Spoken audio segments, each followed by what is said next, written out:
parumata kaumuna di bagas juru marhite naposona.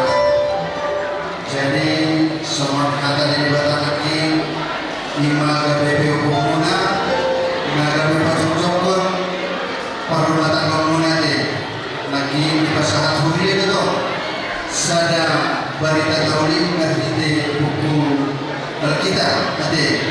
Jadi kalau ada masalah munang itu rohamu tutulang munang itu rohamu na tu gula-gula munang manang na tunadudwa manang jadi nanti di pasangan huria Tuhanmu soal dasar lima permata kamu lima mardide kata di bata. Jadi itu lagi bimbing komuna di mana kamu jokon permata kamu na asal aluni kamu di Las Miroha taruni di pasu-pasu alari maksa dan Miroha mahamu tadi. Jadi saya kota Las Miroha mahamu di nama muka di nama kajung jonggon lima parumata komuna mana ahabe nabi nasita Miroha muna saya asima rohani Tuhan di patunggu sungai di tengah-tengah di parumuna. Jadi di mana saya kami mendawalah oleh bapak yang ya, jadi memang perbuatan berkunci. Memang kami. Soal di rumah ini, soal pasangan ternak orang di rumah kami, lima tu yang aku nami. Dato kalian ini memang perbuatan berkunci. Baik mak, nama berkunci. Jadi,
Itu kan karena saya kira agak bilang dulu. Di Eropa, dulu salah seorang aja. Nah, saya waktu muda orang di Batam, naskah orang bagi jauh, taruh siang segera. Mata kotor kami dong. Dan dua-duanya kotor so. Jadi dulu orang untuk dia tadi kan di partai muda kamu nak para seluruh taruh siang segera. Kotor mana Tuhan, tak kamu nak beri kaya yang orang perhatian. Naruh siang puluh batang yang mula siang taruh batang. Di baju seluruh dua gimana? Dipengate. Nian mau bereng dengan mau. Adik bukan main ya. Para kau bereng pada jalan ini. Jangan sangat juga kalau ada apa. Ini adalah. Orang yang mana tu ni? Anak tembak orang dia berarti malolo pemilik yang sudah bermain. Di dorong aku mau dibeli tu baru kena sih. Bah, aku rumah kirim sebagai anak di Batam. Itu anak-anak yang kamu, akak bapak, Sony itu nak doakan, namudah berdoa namu